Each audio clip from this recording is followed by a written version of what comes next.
মধ্যে যতটা দায়িত্ব নিই সেটা করা দরকার, আমরা করছি।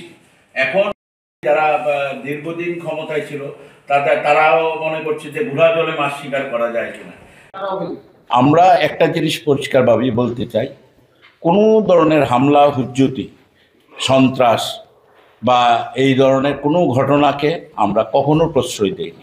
ভারতীয় জনতা পার্টি এগুলোতে কোনো দিনই প্রশ্রয় দিয়ে রাজনীতি এইসব ঘটনা আমরা করতে চাই না।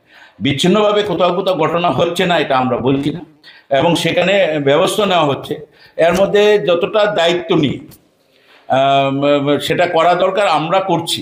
এখন তার মধ্যেও কিছু ঘটনা এই খুমলুংকে কেন্দ্র করে, যার মধ্যে কিছু কিছু এখানে আছে যারা দীর্ঘদিন ক্ষমতায় ছিল, তারাও মনে করছে যে ঘোলা জলে মাছ শিকার করা যায় কিনা। কিন্তু এটা সম্ভব হবে না। ভারতীয় জনতা পার্টি অত্যন্ত সজাগ দৃষ্টি রেখে সচেতনভাবে প্রত্যেকটা ক্ষেত্রে আমরা ব্যবস্থা নিচ্ছি। আমার প্রশ্নটা হচ্ছে, খুমলুঙের জিরানিয়া কলোনিতে যে আপনাদের পার্টি অফিস আক্রান্ত হয়েছে, এই ঘটনায় কারা অভিযুক্ত? অভিযোগ কাদের দিকে? অভিযুক্ত যারা তাদের সব দোষীদের শাস্তি হবে, এবং দুষ্কৃতিকারীরা এবং যারাই তা করে থাকে। কারণ আপনারা দেখেছেন যারা কিছু জায়গাতে অভিযোগ আসছে, কিন্তু যে রাজনৈতিক দল বা আঞ্চলিক দলের বিরুদ্ধে তাদের নেতৃত্বরা কিন্তু প্রতিনিয়ত ভারতীয় জনতা পার্টির সঙ্গে যোগাযোগ রাখছে। তাদের নেতৃত্বরা কিন্তু আমাদের মুখ্যমন্ত্রীর সঙ্গে, আমাদের সভাপতির সঙ্গে তারা যোগাযোগ রাখছে। এবং আজকেও তীব্রমাতা দলের সুপ্রিমো হাসপাতালে গিয়েছেন আমাদের সভাপতিকে দেখতে, ওনার সঙ্গে আমারও দেখা হয়েছে, কথা হয়েছে। ওনারা কোনোভাবেই বলছেন যে এইসব ঘটনার সঙ্গে, এবং ওরা প্রকাশ্যই বলছেন, ওদের মিনিস্টারই বলেছেন যে আমাদের কোনো লোক এর সঙ্গে জড়িত না। তা আমরা বলেছি ঠিক আছে, আমরা যেই জড়িত হোক, যদি ভারতীয় জনতা পার্টি হোক, সিপিএম হোক, তীব্রমাতা হোক, অন্য যে কোনো ব্যবস্থা নেওয়া হবে। কিন্তু অনেক সময় দেখা যায় ব্যবস্থাটা নেওয়ার পরে, পুলিশ অ্যারেস্ট করার পরে কোনো একটা রাজনৈতিক দল গিয়ে থানা ঘেরাও করে, তখন তাহলে কিন্তু এটা দ্বিচারিতা হয়ে যায়। মুখে একটা বলা, কাজের সময় আরেকটা হয়ে যায়। আমরা এইগুলো খুব দৃষ্টি রাখছি। আমরা চাই না কোনোভাবেই এই যে আজকে দীর্ঘদিনের যে প্রাচীন সংস্কৃতির যে শান্তি সম্প্রীতির, এটা যাতে বিনষ্ট হয়। এক বছরে যদি আমরা হিসাব করি, তাহলে দেখা যায় যে বেশ কয়েকটা, অন্তত 4 থেকে 5টা ঘটনা হয়েছে যেখানে বিজেপি কর্মীরা, বিজেপির অফিস আক্রান্ত, বিজেপি কর্মীরা আক্রান্ত। এবং যেটা অভিযোগ উঠে এসছে, স্থানীয় সূত্রে অভিযোগ উঠে আসছে, আপনাদের শরিক দল তীব্রমাতার সদস্যরা আক্রমণ করেছেন। মধ্যে কথা, তীব্রমাতা শরিক দলের হাতে বিজেপি মার খাচ্ছে, এবং কোনো ক্ষেত্রেই সেরকম কোনো ব্যবস্থা নিতে পারছে। এই অবস্থাতে আপনাদের শরীরের সঙ্গে আপনাদের সম্পর্ক, আগামী দিনের ভবিষ্যৎ নিয়ে আপনারা কি ভাবছেন? দেখুন, আইন শৃঙ্খলা বা সরকার তার নিয়মের মধ্যে, পদ্ধতির মধ্যে চলবে।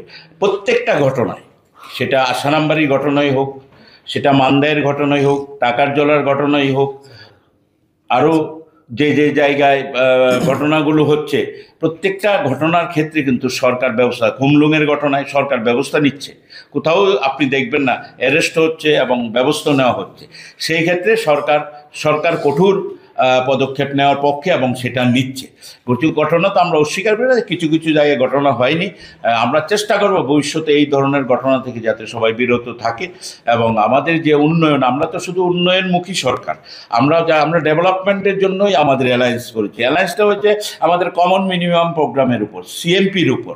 আমাদের মানে এই না যে আমাদের যে যারা অ্যালায়েন্স পার্টনার, তারা তাদের রাজনৈতিক অস্তিত্ব দিয়ে ছেড়ে দিয়ে আমাদের সঙ্গে আসবে, কিন্তু অ্যালায়েন্স হয়েছে তার উন্নয়নকে সামনে রেখে জনজাতিদের উন্নয়নকে হবে। জনজাতিদের উন্নয়নে আমাদের সরকার কাজ করছে। এই ব্যাপারে এবং আমাদের সরকারে ওদের প্রতিনিধিও আছে, এই ব্যাপারে বলতে পারবে না। আর আমাদের মুখ্যমন্ত্রী বিশেষভাবে বহু বছর পরে ত্রিপুরার একজন মুখ্যমন্ত্রী, যিনি প্রত্যেকটা ক্ষেত্রে একদম সঙ্গে সঙ্গে পদক্ষেপ নিচ্ছেন, এবং সেই ক্ষেত্রে উনি বিভাজনের রাজনীতি করেন না। এখন কেউ যদি প্রশ্ন তুলতেই পারে, কিন্তু ওনাকে যদি গিয়ে বলে, উনি প্রত্যেকটা ব্যাপারে অ্যাটেনশন দেন এবং প্রত্যেকটা বিষয়ে অ্যাড্রেস করেন।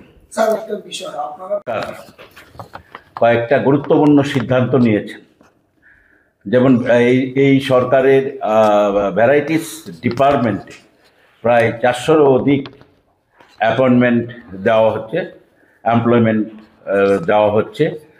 তারপরে সেটা আপনারা জানেন যে এই সরকার আসার পর থেকেই রাজ্যের আনএমপ্লয়ি যারা বা আনএমপ্লয়েড ইউথ, তাদের জন্য সরকার অত্যন্ত সংবেদনশীল এবং তাদের যাতে সরকারি জব সৃষ্টি করা যায় বিভিন্নভাবে চেষ্টা করে যাচ্ছেন তাদেরকে এমপ্লয়মেন্ট দেওয়ার জন্য।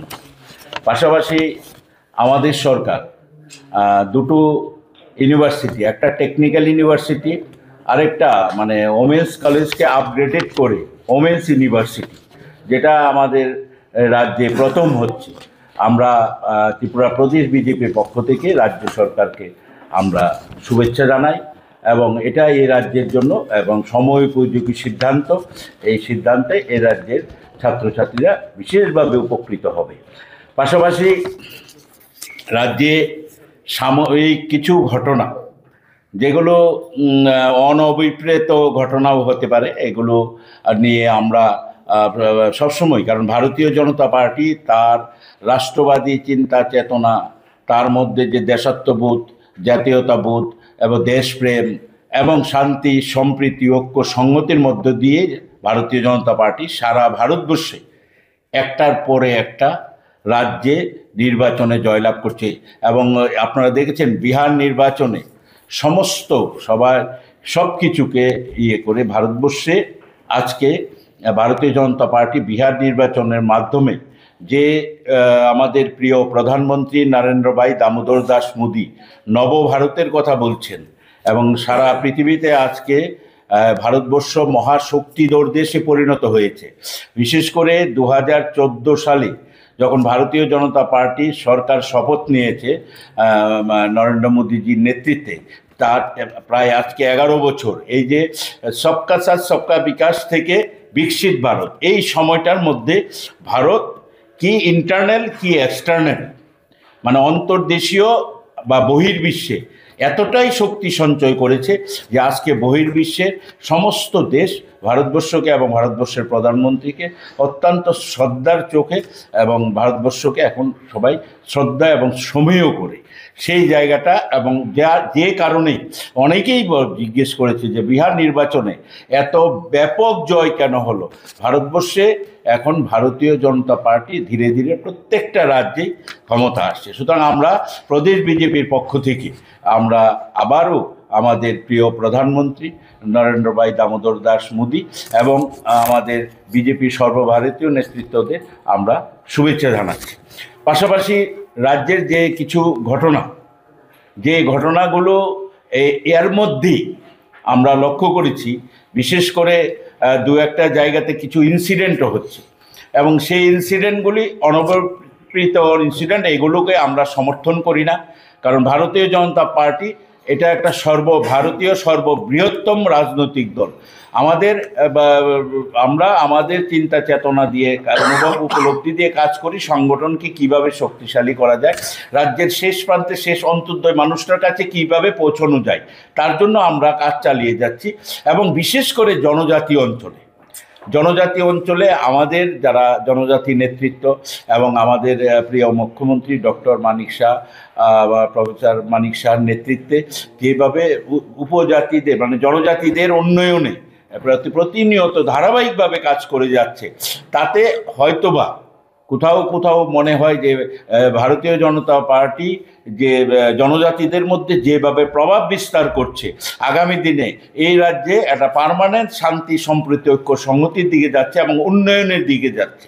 তো সেখানে হয়তোবা কিছুটা ব্যাঘাত সৃষ্টি করার জন্য খুব একটা ষড়যন্ত্র করে কোথাও যারা আমরা সারা রাজ্যে ভারতীয় জনতা পার্টির সংগঠনের কাজ চলছে সাবরুম থেকে ধর্মনগর, বিচ্ছিন্নভাবে দু একটি পকেটে এই ঝামেলাগুলো হচ্ছে এবং এটা দিয়ে এই সরকারের ভাবমূর্তিকে কালিমালিপ্ত করার জন্য আমরা এই ঘটনাগুলো থেকে মানে নিন্দা জানাই, ধিক্কার জানাই। পাশাপাশি আমাদের সরকার প্রত্যেকটা ঘটনায় যেভাবে অ্যাড্রেস করেছেন, প্রত্যেকটা ঘটনায় অত্যন্ত সিরিয়াসলি নিয়েছেন এবং প্রত্যেকটা ঘটনায় দেখেছেন আপনারা প্রশাসনিকভাবে স্টেপ নেওয়া হয়েছে যাতে এই রাজ্যের মানুষ অন্তত আশ্বস্ত থাকে আইন শৃঙ্খলার ক্ষেত্রে। কিন্তু আইন শৃঙ্খলার ক্ষেত্রে বিরোধী দল অভিযোগ করে যারা দীর্ঘ 25 বছর ক্ষমতায় আছে, তারা বলছে আইন শৃঙ্খলা। তারা কোথায় আইন শৃঙ্খলার ব্যাঘাত হয়েছে? আমাদের মুখ্যমন্ত্রী তথা স্বরাষ্ট্রমন্ত্রী প্রতিটা ক্ষেত্রে নিরপেক্ষতা বজায় রেখে প্রত্যেকটা ক্ষেত্রে স্টেপ নিচ্ছেন। আমরা কি দেখেছি অতীতে? আইন শৃঙ্খলা মানে এই ভারতীয় জনতা পার্টির শাসনে এই রাজ্যে একজন বিধায়ককে খুন হতে হয়নি, একজন মন্ত্রী খুন হতে হয়নি, ওই গিয়ে SDM এর চেম্বারে ঢুকে কেউ গুলি করে হত্যা করেনি। একটা ঘটনাও দেখাতে পারবে না যে ঘটনা এই সরকার মদত দিয়ে বা এই সরকারের সময় হয়েছে। ছোটোখাটো বিচ্ছিন্ন কোনো ঘটনা হলেও সরকার সেটাকে নিরপেক্ষ দৃষ্টিভঙ্গি দিয়ে এটা একটা ভূমিকা নিচ্ছে, প্রশাসনিক ভূমিকা নিচ্ছে। এবং পাশাপাশি জনজাতি অঞ্চলও দেখেছেন, জনজাতিরা মূল স্রোতে আজকে আসছে এবং জনজাতিরা খুব উৎসাহ উদ্দীপনার মধ্য দিয়ে ভারতীয় জনতা পার্টি এবং তার সাংগঠনিক কাজকর্ম করে যাচ্ছে। তাতে ব্যাঘাত সৃষ্টি করার জন্য বিচ্ছিন্নভাবে যেসব ঘটনা হচ্ছে সেইগুলিকেও আমরা খুব সিরিয়াসলি নিয়ে আমাদের সরকার যেমন পদক্ষেপ নিচ্ছে, দলীয়ভাবে সাংগঠনিকভাবেও আমরা পদক্ষেপ নিচ্ছি কিভাবে আমাদের সংগঠনকে শক্তিশালী করা যায়, পাহাড়ের শান্তি সম্প্রীতি ঐক্য সংগতি বজায় রেখে। পূর্বে আমরা দেখতে পেলাম মথার দ্বারা থানাকে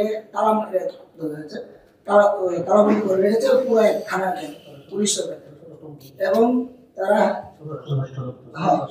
এবার আপনারা বলছেন আইনের শাসন চলছে, ওদিকে মথার দ্বারা প্রশাসন আক্রান্ত। বিরোধীরা কিন্তু বারবারই প্রশ্ন করছে, যে অভিযোগ করছে মথার কাছে বিজেপির দুর্বলতা কি, সেটা আপনার এটা আমি বললাম কারণ নিরপেক্ষভাবে প্রশাসনিক ব্যবস্থা নেওয়ার ফলে কেউ যখন অ্যারেস্ট হচ্ছে এই ঘটনার সঙ্গে, তখন দেখা যায় কোনো একটা রাজনৈতিক দল গিয়ে থানা ঘেরাও করছে বা সেখানে প্রতিবাদ করছে। কিন্তু ওরা কিন্তু প্রথমেই বলছে যে আমরা এই গতকালকে একজন মন্ত্রী স্টেটমেন্ট দেখলাম যে আমাদের কাজ নয়, এটা আমাদের পার্টির কেউ না, এটা দুষ্কৃতিকারীদের বিরুদ্ধে সরকার ব্যবস্থা নিক। সেই মন্ত্রী বলেছে, কিন্তু অনেক ক্ষেত্রে সেটা অস্বীকার করার উপায় নেই যে সেটা দেখা যায় যখন অ্যারেস্ট হচ্ছে থানায় যেতে। সেটা আমরা আলোচনা করছি এবং সেটা দৃশ্যত আমরা চেষ্টা করছি, এবং এটা বৃহৎ আকারে বিচ্ছিন্ন ঘটনা, ছোট ছোট ঘটনা আপনি দেখবেন এক দুটো পকেটে। সারা রাজ্য আমরা কিন্তু যাচ্ছি, আমাদের প্রদেশ নেতৃত্বরা সারা রাজ্যে সমস্ত ভিলেজে গলিতে আমরা যাচ্ছি, জনজাতি অঞ্চলে যাচ্ছি, কোথাও কিন্তু ঝামেলা নেই, পার্টিকুলার 2-3টে পকেটে। তো এই 2-3টে পকেটের ঝামেলাটাও যাতে ভবিষ্যতে না হয় সেটাও আমাদের দেখতে হবে। আর এই ধরনের কেউ থানায় গিয়ে থানা ঘেরাও করলে সরকার আসামি ছেড়ে দেবে, আর থানা ঘেরাও করলে সরকার বোডাউন হয়ে যাবে, সেটা কিন্তু হবে না। সেটা আমাদের মুখ্যমন্ত্রী পরিষ্কার বলেছেন। যতই কিছু হোক আইনের পথে চলবে, আইন শৃঙ্খলার অবনতি করে কেউ পার পাবে না, এটা বারবার করেছে। এবং যদি অ্যারেস্ট না করতো তাহলে সেটা ছিল। এখন অ্যারেস্ট করার পরে একটা রাজনৈতিক দল গিয়ে যদি থানা ঘেরাও করে আন্দোলনটাকে অ্যাগ্রেসিভ করে, তাহলে তো নিশ্চয়ই সেই ক্ষেত্রে সরকার দেখবে। কিন্তু আন্দোলন করার অধিকার আছে, এই মানে না যে আন্দোলন করে তুমি একটা অব্যবস্থা সৃষ্টি করতে পারো। সবটা জিনিসই আমাদের সরকার খুব সচেতনভাবে দেখছে।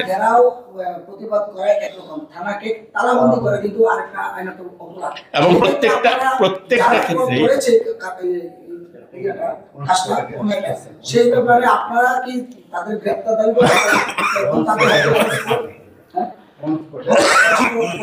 না, এর প্রত্যেকটা ঘটনা আমি বলি, সরকার এমন কিছু করা ঠিক না যেটাতে, আপনারা খুব ভালোই বোঝেন আমাদের রাজ্যে একটা শান্তি সম্প্রীতি এবং সবাইকে নিয়ে কিন্তু চলতে হয়। তো কোনো ঘটনা তাও যদি 2-4 দিন দেরি হয়, আপনারা মনে করবেন না যে এটা কোনো পদক্ষেপ নেওয়া হচ্ছে না, তারও পদক্ষেপ নেওয়া হচ্ছে। প্রত্যেকটা ঘটনায় হয়তো কোথাও সঙ্গে হচ্ছে, কোথাও 2-4 দিন দেরি হচ্ছে, কিন্তু প্রত্যেকটা ঘটনাই কিন্তু সরকার পদক্ষেপ নিয়েছে। গতকালকে এই মথার কিছু ঘটনা ঘটছে, স্বরাষ্ট্র দপ্তর তাদের হাতে তুলে দেওয়ার জন্য 3 দিনের মধ্যে আইন শৃঙ্খলা একদম 3 মাস ধরে আইন শৃঙ্খলা একদম। এটা আমরা দেখেছি। মথার একজন মন্ত্রী আমাদের ক্যাবিনেটে আছেন, উনি বলেছেন, সেটা দেখে আমার অনেকটা মনে হলো যে উনি আবেগ থেকেই কথাটা বলেছেন। কারণ এটা এই ধরনের কথা তো হতে পারে না। আর উনি মাঝে মধ্যে বিধানসভা তো আমি দেখি এরকম 2-4টা কথা উনি বলে ফেলেন। উনি তো দীর্ঘদিনের পোর খাওয়া রাজনীতিবিদ, ওনার কাছে কিন্তু রাজ্যবাসী অনেক কিছু রেসপেক্ট করে। প্লাস ওনার যে দপ্তরগুলি আছে ওগুলি উনি ভালো করে পরিচালনা করুক। আর কোন দপ্তর কাকে দেওয়া হবে না এটা তো মানে মুখ্যমন্ত্রীর ব্যাপার। আর কোথাও এমন কোনো অভিযোগও নেই।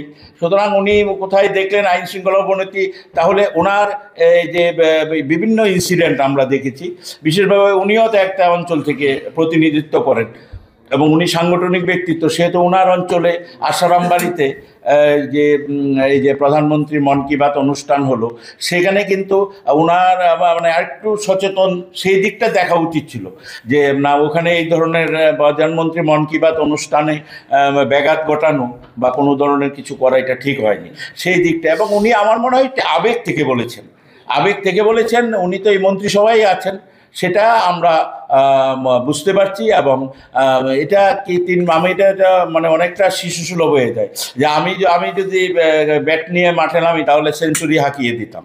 তো সচিন তেন্ডুলকর পারেনি, আউট হয়ে গেল, বা অন্য তো আমার হাতে ব্যাট বল, এটা অনেকটা শিশুসুলভ কথাই। এটা উনি আমার মনে হয় না উনি সিরিয়াসলি বলেছেন, উনি আবেগ তাড়িত হয়ে সেই কথা বলেছেন। দাদা, আপনি মনে করছেন এটা আবেগতাড়িত? এটা যদি রাজনৈতিক দাবি হয়ে থাকে শরীর দলের তরফে, আমাদের শাসক দল হিসেবে আপনাদের কি মতামত বা কি? না, নিশ্চয়ই দলীয় ফোরামে ক্যাবিনেটে সেটা আলোচনা হবে, এবং আমাদের সেটা সবটাই মানে প্রকাশ করার মতো না, আমাদের বলার মতো না। আমাদের ক্যাবিনেটে বা সরকারের মধ্যে এটা আলোচনা হবে। দাবি শাসক দলের কাছে গ্রহণযোগ্য, মানে আপনি আলোচনা করবেন তো? না, নিশ্চয়ই যে কোনো বক্তব্য, একটা মন্ত্রীর বক্তব্য তো এটা বক্তব্য, এটাকে আমরা অস্বীকার করতে পারবো? এটা জনসমক্ষে বক্তব্য, এটা নিশ্চয়ই আলোচনা হবে। আলোচনা যা হবে সেটা তো ক্যাবিনেটের ব্যাপার, মুখ্যমন্ত্রীর ব্যাপার, এই ব্যাপারে আমরা কোনো মন্তব্য করবো না। ধন্যবাদ সবাইকে। আমাদের জেনারেল সেক্রেটারি বিপিন দেববর্মা এবং সুনীত সরকার, যিনি প্রবক্তা আছেন, মিডিয়া ইনচার্জ। তো শুরুতেই আমি রাজ্যে গত প্রায় 24 ঘন্টার উপর, প্রায় 48 ঘন্টা হতে চললো, রাজ্যের মানুষের একটা অ্যাংজাইটি সবাই জানতে চায়। কারণ আমাদের জনপ্রিয় প্রদেশ সভাপতি তথা রাজ্যসভার সাংসদ, উনি একটা বেসরকারি হাসপাতালে চিকিৎসাধীন আছেন। কেমন আছেন সবার জানার একটা আগ্রহ, কিন্তু আমাদের রাজ্যবাসীর শুভেচ্ছায় এবং মাতা ত্রিপুরা সুন্দরীর আশীর্বাদে উনি দ্রুত সুস্থ হয়ে উঠছেন।